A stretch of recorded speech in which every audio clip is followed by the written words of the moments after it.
Hello, hi.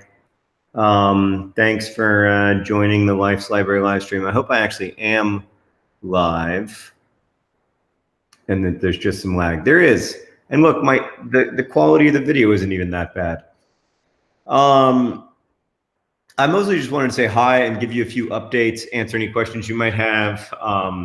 We're in the second half of the Life's Library year here, which means that we're thinking about what the future looks like. We're also getting closer to knowing the scope of the Sierra Leone project, and having a sense of that is going to, dictate timing. So I just kind of wanted to give you a general update. I hope that you enjoyed House of the Spirits as much as I did. It was really the first. I mean, I guess Field Guide to Getting Lost was also a book I hadn't read before, and I really loved Field Guide to Getting Lost, and I found it like super quotable, and I kept like highlighting passages that I thought would be good epigraphs for novels. But I found House of the Spirits to just be incredible. I mean, it's just astonishingly accomplished, and reads like the major work of 20th century literature that it is. And so I hope you liked it as much as I did. Our next book is The Yiddish Policemen's Union, which it turns out a lot of Life's Library members have already read. It wasn't in the top 50,000 in Amazon, which made me think if it's not one of the top 50,000 books in the world right now. But of course, like it was popular once. So yeah, and I think you'll love it. I mean, maybe you won't. I don't know. But the idea is that I wanted to read a mystery novel. I really love mystery novels. And for me, this mystery novel is just so good. It's so good for its alternate history, but also for the way that it just constructs the mystery and the voice of the characters and all of that. Like, it's got a good noir energy to it, and I really love noir fiction, but a lot of times, to be frank, it's pretty misogynistic. Like the history of noir is also steeped in misogyny, and so I thought that this book did a good job of kind of taking the best of noir and dispensing with the worst of it. So I hope y'all like it. And I think it's I think it's good. And the stuff that comes with it, I don't know if you've all gotten your packages yet, but it's just so good. I mean, I feel like the quality of the other perks, personally, because I don't have anything to do with picking them, is just getting better and better. Like, I thought the tea was really good. I actually made tea from it. I thought the book plates were beautiful. It's so cool to me that by the end of this year, I'm going to have like a collection of book plates that I can put in my favorite books. I just find that so meaningful and cool. Yeah. So that's the, so I hope that things are going well. As far as like how Life's Library is going on the like business side, making it work side of it, it's going well. I mean, one of the downsides of like having a club that's pretty, that's easy to quit but hard to join, for lack of a better term, is that it's hard to recruit new members, and it's easy to lose members who are dissatisfied or who don't read as much as, like, I think there's always a distance between our ambition as readers and how much we actually read. And so I think we're still trying to figure that out, because we're always going to have people drop out. And ideally there would be a constant influx of new people as well, but we haven't quite figured that out. So if we do it in next year, which we hope to do, we're looking at ways to solve for that problem. We're also looking at audiobook options, including one really cool audiobook option, I think. And I think ultimately the solution to that problem may be to keep the numbers, to make sure we can make the numbers work for Partners in Health at a smaller total number of subscribers. So it's, I know that the community side of it works really well for the people it works for, and it probably works less well for the people it doesn't work for. That's always the case with community-oriented work. But it, I hope that it works well, really works well for enough people that there's enough people who are really passionate about it, and we'll get to do it again. And Kathy points out that there's also the problem of wanting to read a lot, but not remembering to include your Life's Library book into your schedule. Yeah, I mean, I think that's a big challenge, right? Like most people don't read 8 books a year, period. And the people who do, like, mostly want to choose which books they read.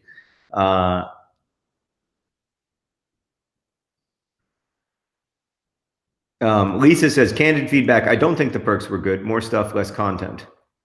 Oh, you mean like this time that there was less content? Like the discussion questions weren't as good or something? And the chat was fairly uneventful. I wish it were audio. Oh, like you wish the discussion on the Discord were audio based? I mean, we have that's kind of why we do the podcast. The hope is that we can fulfill your audio needs with the podcast and your text-based needs with the chat. But maybe it's I don't know, maybe it's better to do a kind of a live Q&A. Oh, there was just more junk. You don't have to apologize for saying that you felt like it was junk. I quite liked the Sitka poster and the book plates and the tea, but I'm a sucker for design, so it might just be that the design was stronger. Yeah. And I don't know anything says, I find myself not really participating in the community a lot, but I have found reading the books and contributing to Partners in Health really rewarding in itself. That's good to hear. Yeah, I mean, I think that we, having at the center of this, the knowledge that, every dollar that's made on Life's Library goes to Partners in Health is really, really important for the success of the project. It's not the most, I don't know that it's the most efficient way to raise money for Partners in Health, but when we're looking at doing this big multi-year project, like one of the things that we're looking at is how do you make donations to Partners in Health? How do we have many revenue streams that are going to this project? Because you don't want to be totally dependent on one revenue stream. And so I think it can be an important revenue stream, again, if we can make the numbers work long term. That we'd like to be at a point where it's $3 or $4 per subscriber at least that's going to PIH, and we're not there now. The main reason is that we aren't perfectly guessing the number of books that we're going to have to ship out, and the cost of perks is not something that we're like perfectly good at yet, although I think we're getting better at it. So yeah, that's what we're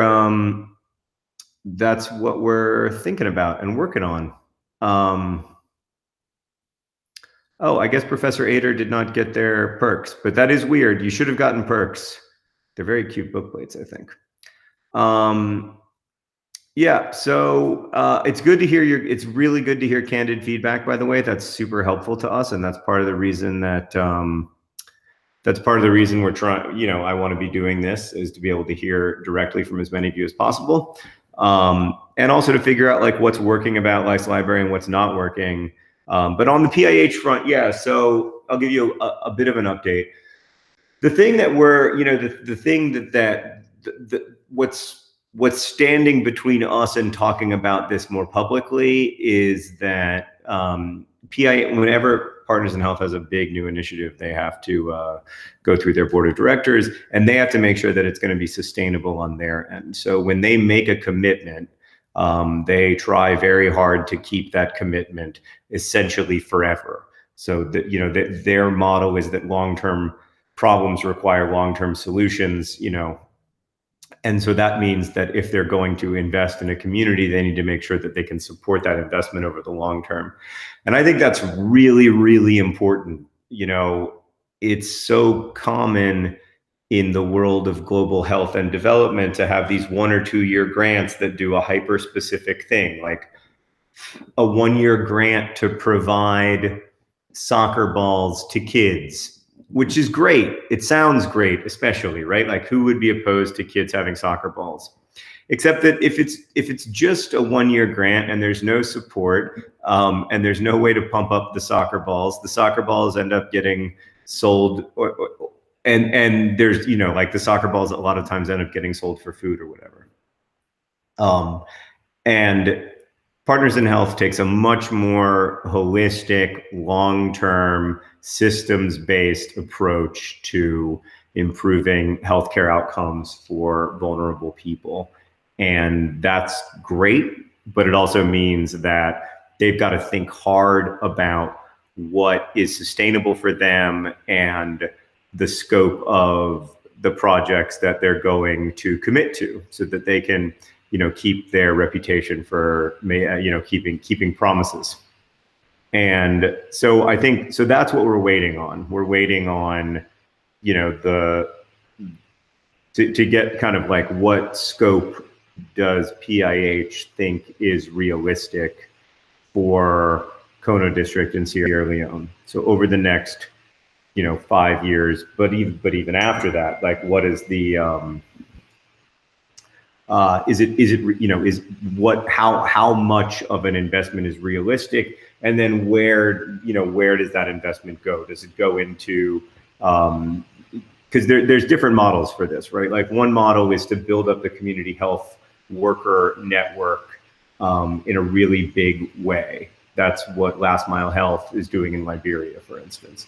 Another model is to build trust in the healthcare system by starting at the top, by starting at a regional hospital and saying, you know, we need good maternal care and good child care at the regional hospital, so that people know that if they go to the hospital, they're going to be able to get a safe, like, if a woman knows that if she goes to the hospital, she's going to be able to get a safe C-section, and that her chances of dying in pregnancy or childbirth will be radically reduced.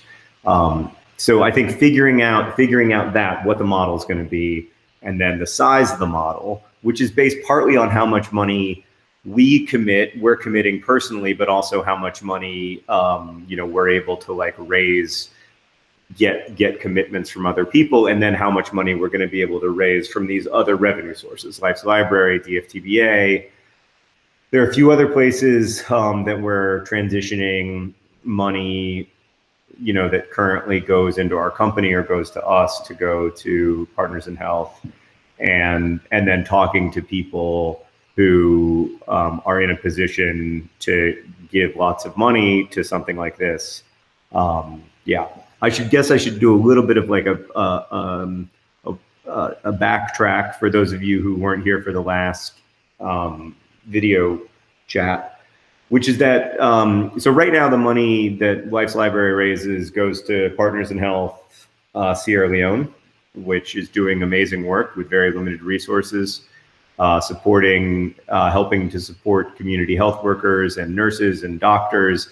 They support a primary care clinic, and one of the two districts in which they are active is the Kono District, which is the diamond mining district of Sierra Leone. It has a population of about 550,000 people.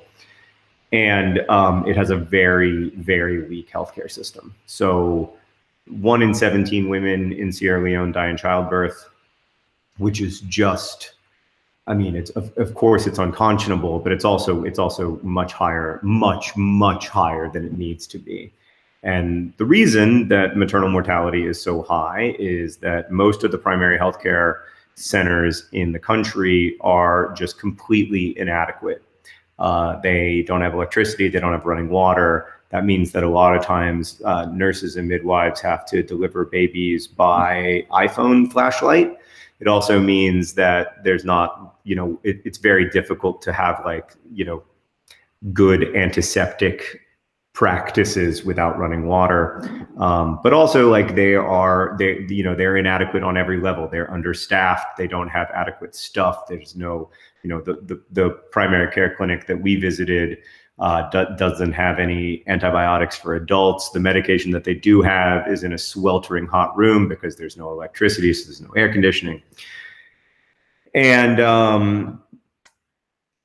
And so we are working with Partners in Health in the hopes that we can kind of have a long-term solutions to long-term problems fundraiser and devote ongoing attention to seeing what happens when you strengthen a system in a community like Kono District, which is extremely poor. It's, Sierra Leone's one of the poorest countries in the world, and Kono District, in terms of life expectancy, rates of malnutrition, rates of stunting, is one of the poorest districts in Sierra Leone. And so,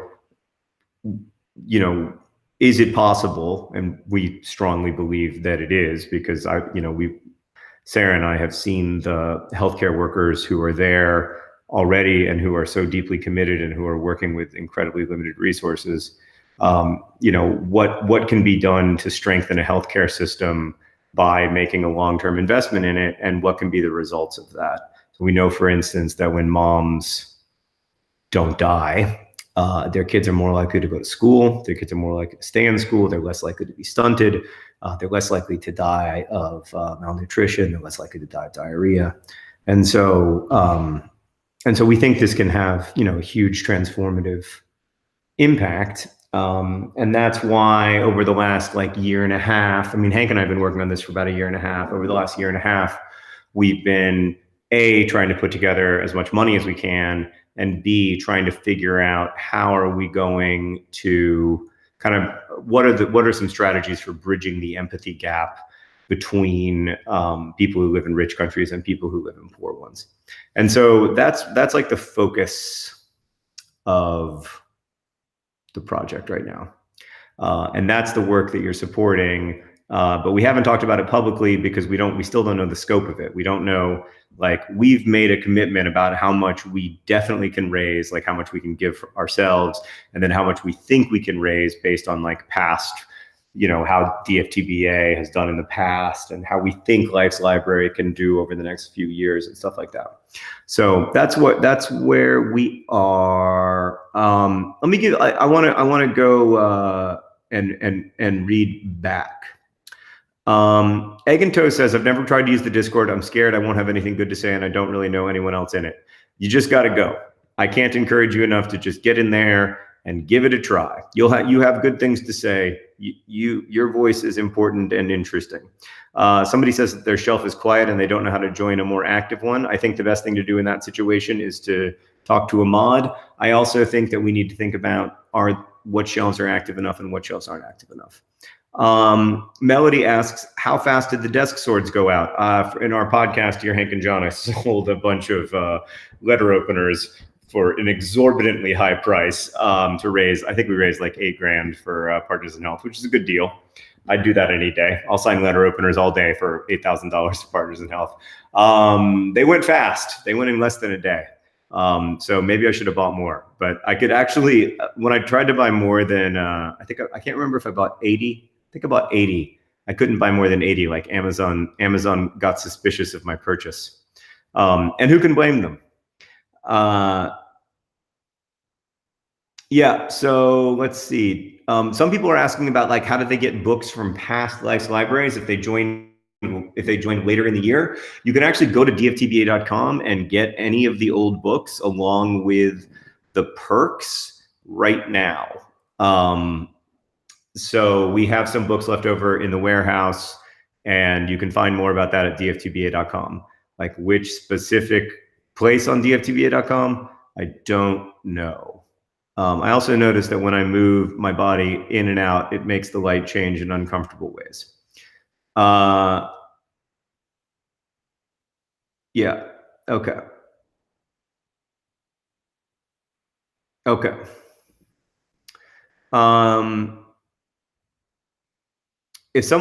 Clayton says, as somebody who doesn't have a lot of money or free time, how can I give back worldwide?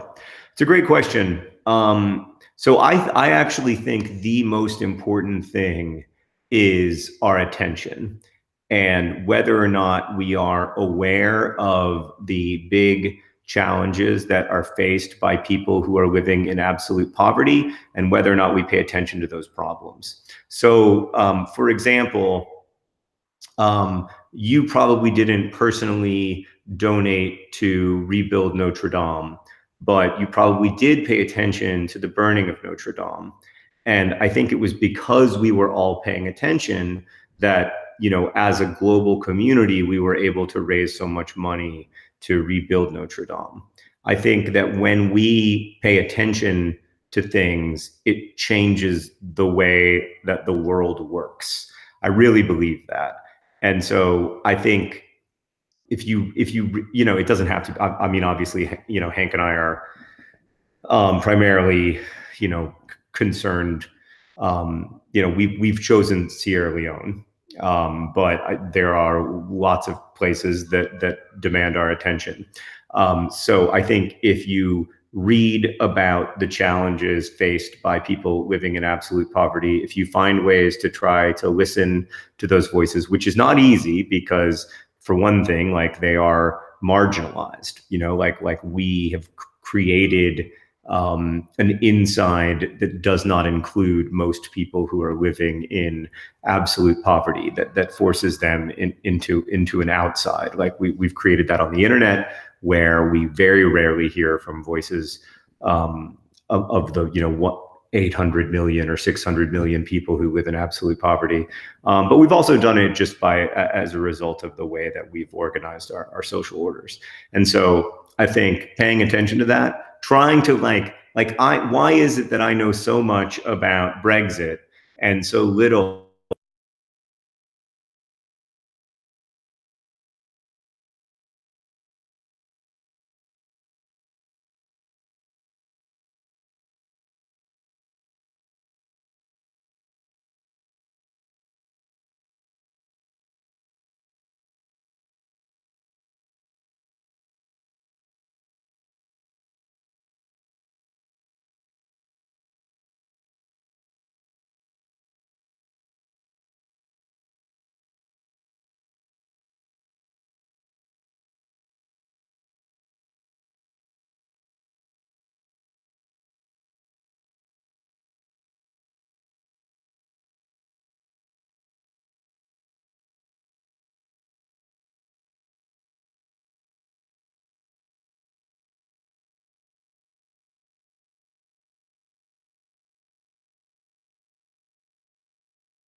Okay, I think my audio is back. I mean, I'll tell you what, guys, this $5 million computer really wasn't worth it.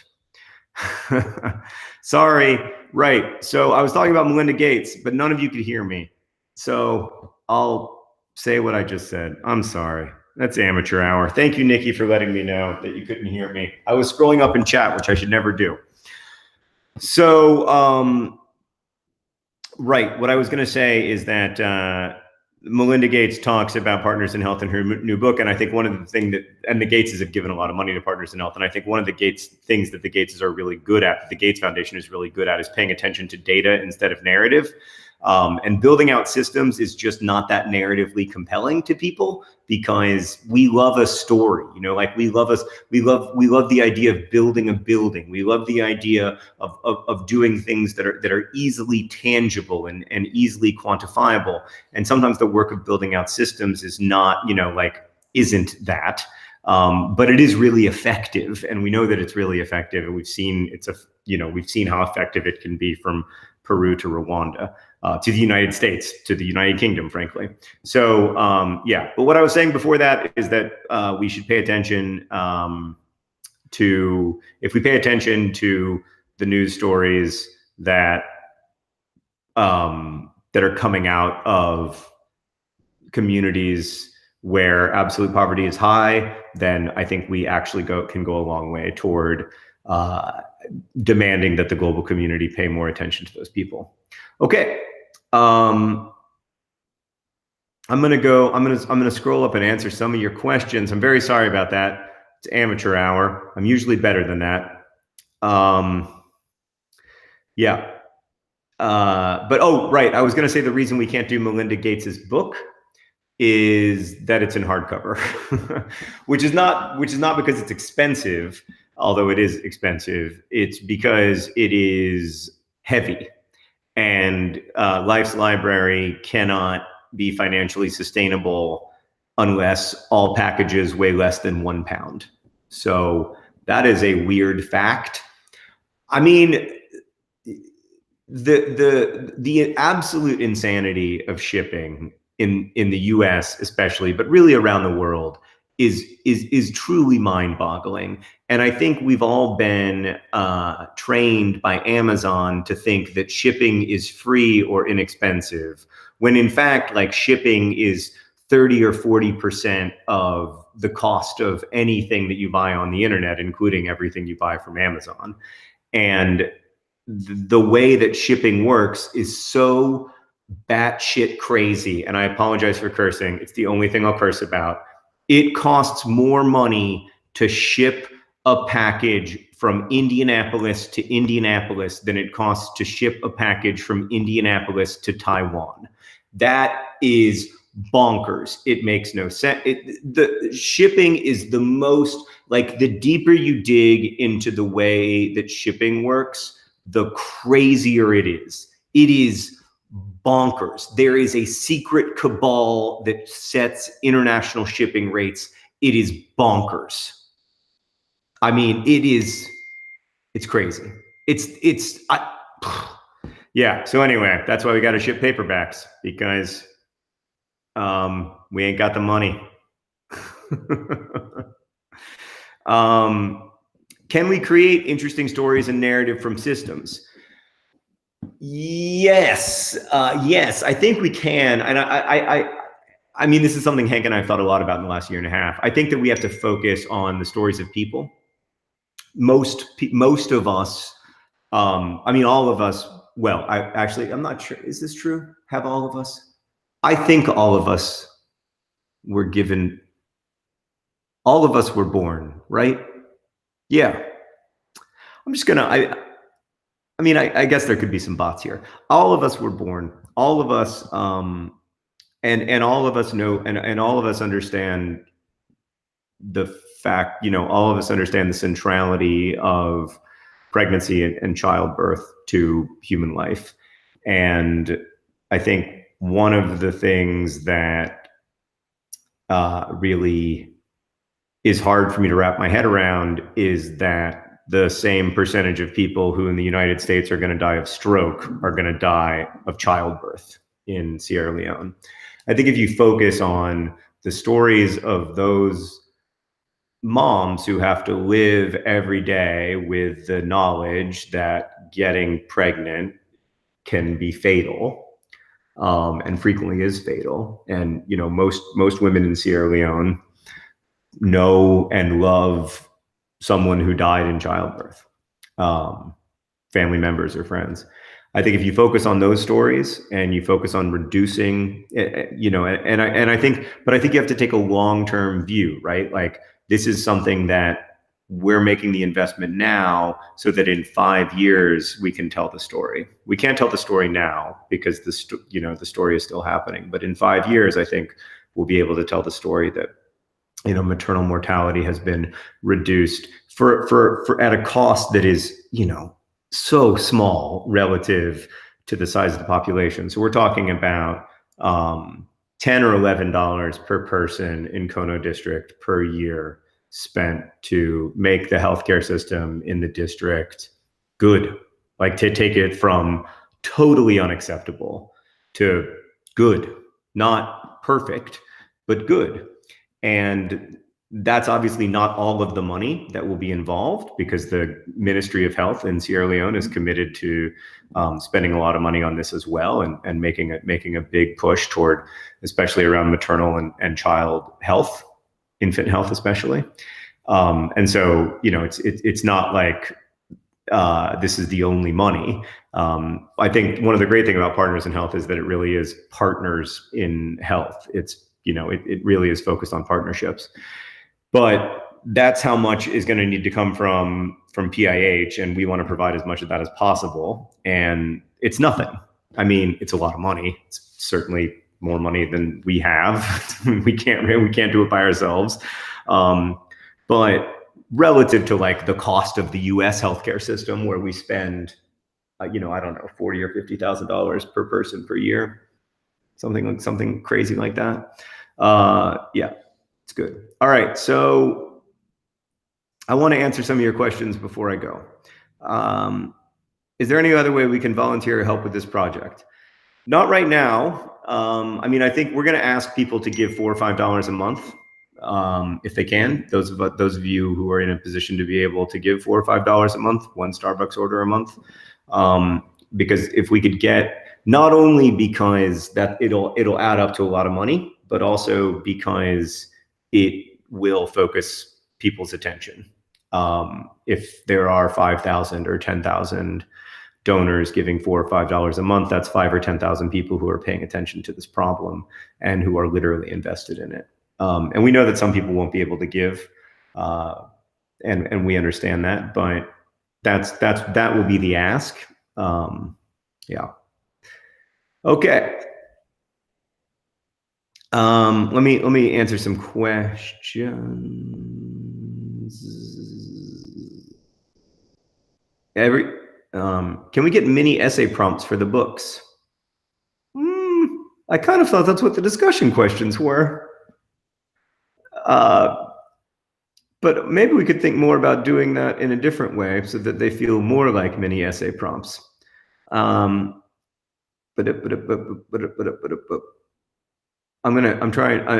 going through comments, and then I struggle to talk while I'm reading because I'm not a great multitasker. You know who's a really bad multitasker? My brother. But he thinks that he's good. So, yeah. The reason New Zealand has bad shipping rates, by the way, is not because New Zealand is far away, because Australia has better shipping rates. It's because of the secret cabal that decides international shipping rates. And it is crazy. Crazy. John, can we just have you read us these books out loud via YouTube? No, but we are trying to come up with an audiobook solution so that, no, that would be illegal. And also I think my fellow authors would get really mad at me since they wouldn't be getting any royalties. But I think we are trying to come up with an audiobook solution for exactly this. Yeah.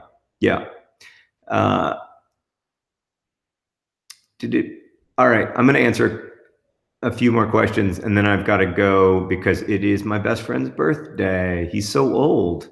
He got an email today from his, like, the manufacturer of his golf clubs or something. I don't know Chris's golf. I don't understand Chris's golf life, but it said, "You're not over the hill. You're just on the back nine." And he was like, "Am I that old?" And I was like, "Yes, you are. You are that old." Daedalus asked a very interesting question. John, as people who live in very privileged societies, how can we live with the guilt of living lives which we did not earn yet enjoy the benefits of? I don't have a good answer for that question, but I think it's a really important question to ask. None of us, I guess my answer would be that I think deserving is the wrong frame, right? Like, it's easy to say, it's easy to look at the world and to try to draw from it conclusions about your, conclusions that, like, where you have succeeded, it is because of your grit and hard work and character, and where you have failed, it is because of the failures of other people and, you know, the injustices and unfairnesses of the world. I think that's the wrong way to think about life. And I think, you know, my experience anyway has been that merely feeling guilty doesn't do anything. And I am interested in doing things. So I also think that the problem with, like, constructing a deserving worldview is that then you have to make sense of why the terrible things that happen to you happen. You have to, you know, come up with some reason why everything happens. And that, down that road, for me at least, lies ruin. Like, I certainly do not deserve the professional success that I've had. Like, I know that many of y'all will be nice and say that I have worked hard, or that I'm talented, or that my books are good, or whatever, and I appreciate that. And it may be true, but I also know for a fact that I haven't worked harder than other people, that I'm not more talented, and I know for a vivid fact that my books are not like the best books. So I don't think that I've deserved that. On the other hand, like, I also don't think that I deserved to get viral meningitis. Like, I just think that we're so used to looking at the world with that frame in mind. And I almost think that we need to just dismiss that frame entirely and understand that, while also acknowledging the roles that luck and privilege play in where we end up in life. And for me, part of that is saying that we will not and do not have to accept a world where some people are born with no opportunities because of geography, or where some people are born and they have no, you know, I mean, so many kids in Sierra Leone and elsewhere experience stunting due to malnutrition. And that means that by the time they're 1 or 2, they just have the odds tremendously stacked against them, because there are all kinds of intellectual developmental disabilities that come with being stunted. And there's all kinds of other problems as well, much more likely to suffer from other physical problems. And so I don't think we have to accept that world. Like, I just don't believe that is inevitable. And I struggle with, like, having so much and with having, you know, such a nice life. But at the same time, like, I think that if I just let that shut me down, it doesn't do anyone any good. Yeah. Okay. I'm going to answer some more questions. I didn't know that there was a vegan Nerdfighteria club on Facebook either. In fact, I will never go on Facebook ever again. I'll never be on Facebook again, and I will never be on Twitter again. Yeah, ever. Like, never say never, but never. Yeah. There's a lot of talk about vegan eggs, which sound delicious. If Life Library ends soon, when will it begin again? I mean, we intend to do it again next year. We just got to make sure we can make it work. Nisar asks if I'm going to write a football novel. Probably not. I like liking football, and I like that it's not my job to like football. So a while back, I was offered the opportunity to, like, be a professional person who likes football. And I thought about it for a long time, and I thought, God, that would be so fun. I like football so much. And then I realized that if I made this thing that I loved part of my job, it would be like all the other times that I made things that I loved part of my job, and it would stop being as purely enjoyable as it is now. So yeah, I'm not gonna. I think I'm gonna not do that. Can my next book be about the mysterious shipping mafia? No, but I thought about doing a book about the mysterious shipping mafia for Life's Library. There is a book that I read about it that like just stunned me, because it's like it is a mafia. It's a completely, I mean, it's there's very limited regulation, and they have tremendous power in who wins and loses in the global economy. So there is a total cabal. It is an absolute conspiracy. It's one of the only conspiracy theories that's true. You know, like I think that conspiracy theories are way, way over, like I am prone to them because I have like a circular thinking problem, but I also think like the entire internet rewards that like circular thinking. Like the whole internet is built around the idea of like making people think like, oh, if I just check one more time, maybe there will be new tweets. Oh, if I just like hit refresh on my Facebook feed, like maybe there will be new things that are important to see.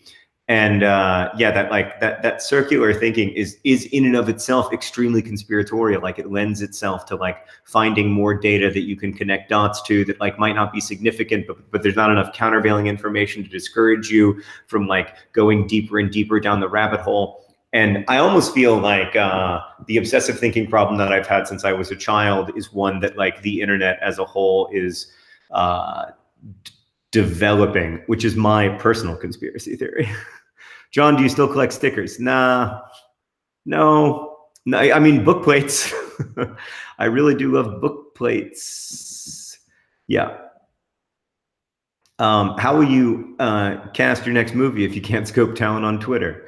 Yeah. I mean, the funny thing is, like, it really does make it much less likely that they'll make adaptations of my books when I don't use the social internet, because they, you know, a big part of the reason that it makes financial sense for Hollywood studios to do that is because they look at my, you know, social reach, I think is what they call it, and they get excited.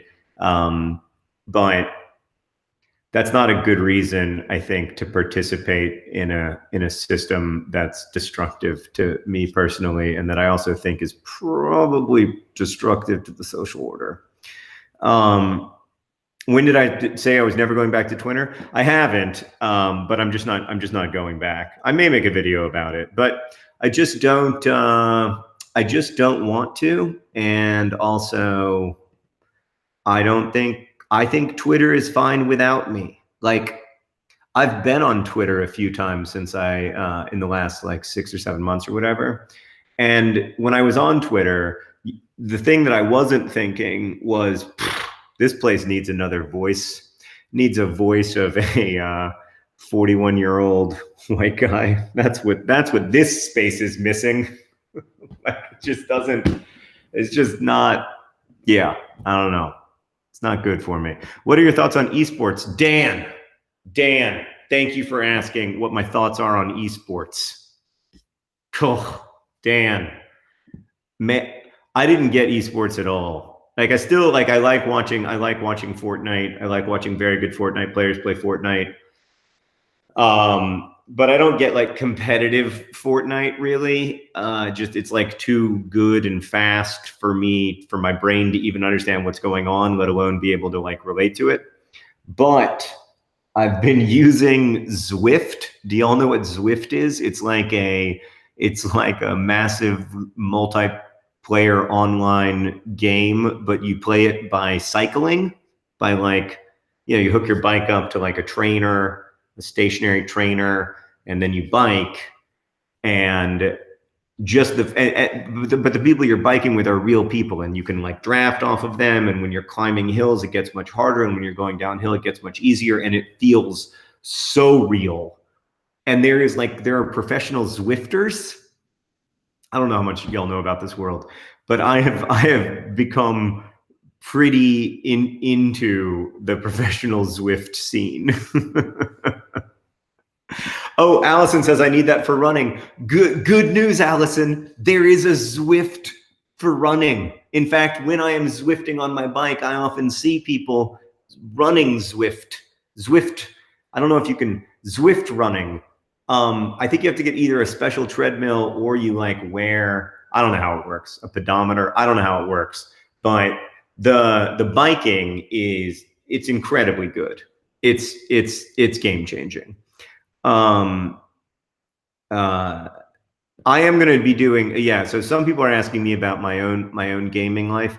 I'm going to be playing Fortnite as a pacifist, probably on a streaming platform. I don't know if it'll be YouTube or Twitch, and raising money for PIH over the summer. So again, like it's all about trying to find multiple sources of revenue and sources of ongoing revenue. So like in a perfect world, so that's the question, like, because we can't do this in a way that's going to peter out after a couple of years. And like at some point, Hank and I, like we only have so much money that we're able to allocate to, or I guess we could allocate more.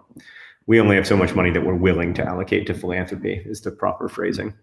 And so we're thinking about how do we set things up so that they can A, succeed for as long as possible, and B, succeed long enough that it proves that this systems building works enough to have other big donors come in and not only fund that program, but also other programs. And then, like generationally, that's, those systems do become self-sustaining, but not in the short run. So I think that's why we're trying to focus all of our energies on like trying to find a bunch of different things. Not that like professional Fortniting is a long-term solution. Like in 10 years, I'm not sure how my life as a Fortnite pacifist will be able to go, but yeah. It seems like y'all are all into Zwifting now. Edgar's asked what's my thoughts are on running. I love to run, but my knees are not as good as they used to be. So I'm trying to do a little more cross training. I work out with my trainer twice a week, and then I'm trying to only run maybe two times a week, and then the other 2 times a week Zwifting or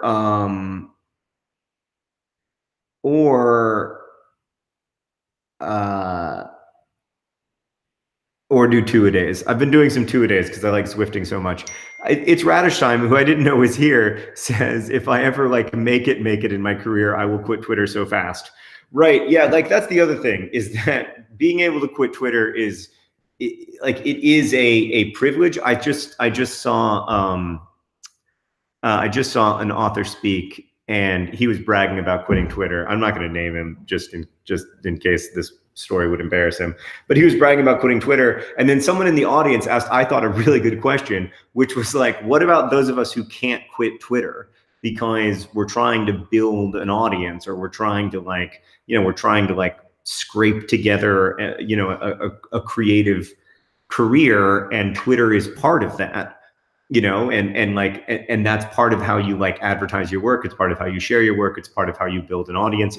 It's how I built an audience. So like, what is the level of, like self-satisfaction involved with someone whose, career is owed to the social internet, being like, everyone should quit the social internet. That's why I try really hard not to say that other people should quit the social internet, just that I should. It was really bad for me. That doesn't mean it's bad for other people, and it doesn't mean that it's bad. And I also think that like good people using online tools will hopefully make those online tools better over time. I don't know if I believe that. I'm deeply conflicted about all of this stuff. And if anything, like, I know that I might be wrong much more than I used to. Like, I used to have such strong opinions, and so many of them were wrong, so wrong. And I'm trying to remember that, like how, yeah. Hey, I got one of your perks as a I got one of your books as a project for Awesome Perk, and it had a letter in it. Do you want that letter back? I feel like I shouldn't have had that too, lol. Oh, geez. Sarah, can you tell me who the letter is from? Is that possible? Can you tell me who the letter is from? Because that, oh, I can't give you a garden tour right now because there's no wireless out there, but I will try to do a garden tour at some point. Yeah. Oh man. Who is the letter from? I need to know. Oh, Valerie says, I don't know if you remember, but I got to talk to you on the phone during the Project for Awesome. Told you about my weight loss journey. I'm now down 45 pounds. Great. Allison's knees are also a wreck. Bad knees, there's just not much you can do about them. And then like I go to the doctor and my doctor's like, yeah, I mean, you're 41 years old. What do you expect?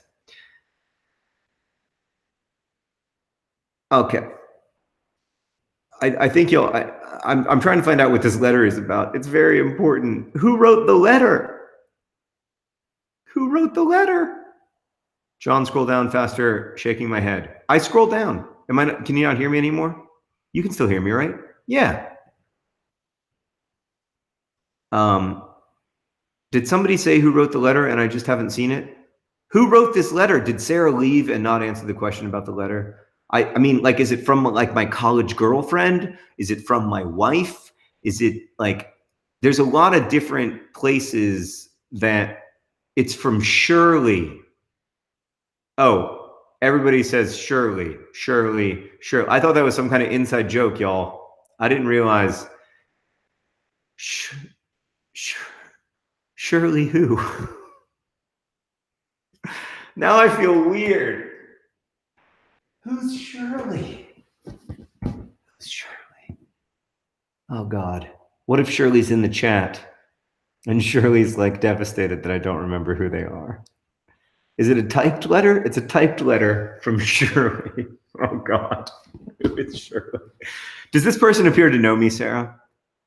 No last name. No last name. Oh, I know who it is.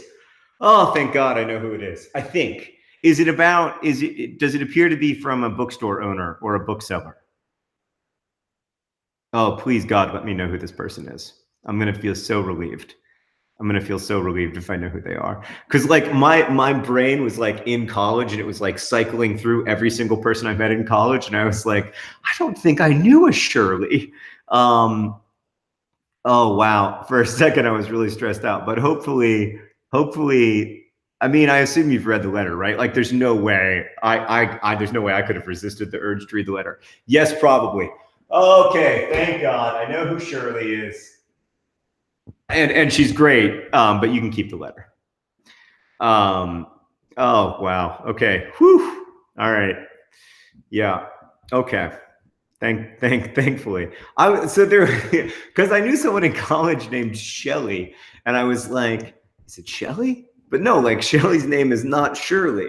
Shirley is a bookstore owner, and I know who she is, and I feel much better. Is Henry still into Pokemon? Not really. He's super into the Avengers, though. Hence this ball that I've been playing with. Oh man, thanks for going on that wild ride with me, guys. The Shirley Express. we did it together. I love how y'all all said Shirley, and I was like, who's the letter from? I saw you guys typing Shirley. I just thought that was some kind of, I don't know. I thought it was a joke. Like I thought it was a bit, like the vegan eggs bit, you know? So I'm glad. What kind of creepy letters do you receive to stress this much? Oh, you would be surprised. I receive a lot of creepy correspondence. It's very unpleasant. Don't send creepy correspondence to people. I figure I'm probably preaching to the choir here, but yeah, it is super unpleasant. Like it's hard when people like threaten you or your family. It's like really hard not to. Yeah, it's just really hard to figure out how to deal with that. Like it's really, really difficult. But I'm really glad. Shirley, however, is a very nice person, and nobody to worry about. Yeah. Natalie says, "Well, try being a woman," which is very, very true. Like, yeah, I mean, that's very, very true. Every woman I know who makes stuff on the internet receives terrifying, vitriolic stuff all the time, including my wife. So yeah, that's very real. That is a big part of the contemporary internet, and also goes back since way before the internet. But yeah, so Kelsey is like, oh wow, people send creepy letters. Yeah. I mean, not most people, but it only takes a few is the thing. Okay, so Shelly asks, who is not Shirley, but could be my friend from college, but probably isn't. Are there Partners in Health projects that are planned but not executed at the moment until this funding stream is more consistent and self-sustaining? Yes. So that's what we're kind of dealing with right now. There are big plans for PIH Sierra Leone, and the two pieces have to lock into place. The one piece is making sure that there's enough support that we can provide, like our community can provide. And then the other piece is making sure that there's enough support from outside the community, because we're talking about like, tens of millions of dollars. So we can't do all of that from within Nerdfighteria. So yeah, and that's a lot of what I've been doing for the last year, is trying to figure out how to, how much is going to be this part and how much is going to be this part. But on the PIH side, they've also spent a lot of time making plans, and they have a lot of experience building systems like this. This is similar to what they've done in Rwanda, what they've done in Peru, what they've done in Haiti. And so, they've been working really hard on putting together the care plan, the systems building plan, how much staff, how much stuff is going to be needed, how much space is going to be needed, how many ORs do you need in this district in order to, serve every person who's going to need a C-section or another surgery. C-sections are the most common surgeries, but there are of course others, lots of others. All of that stuff. How do you make sure that there's a big enough blood bank to support the number of ORs that you're going to need? How do you make sure that there's a NICU with adequate support for kids who are born prematurely or who have other severe health problems when they're really, really little. So yeah, they've been working on that really hard for a long time, and I think they're doing a great job, and we're getting hopefully very close to that moment of all those things clicking in together and us being able to announce it and get to work on the real money raising. So yeah, that's the update. And I think that I've got to go now, because I've got to go see Chris, which I'm excited about. But yeah, do make your own Who's Shirley shirts. I don't think DFTBA can justify the cost, although Brandy's the expert. If Brandy says we can make a shirt, we'll make a shirt. But otherwise, yeah. And thank y'all for being here and for being part of Life's Library. And it's really, really great to be able to hear directly from you and run ideas past you, and we'll keep doing that. So I look forward to seeing you in a few weeks. We'll talk about Yiddish Policemen's Union then, and also hopefully have a big update about where we are with the PIH stuff and the next year of Life's Library. So thanks y'all, and I hope you have a wonderful day.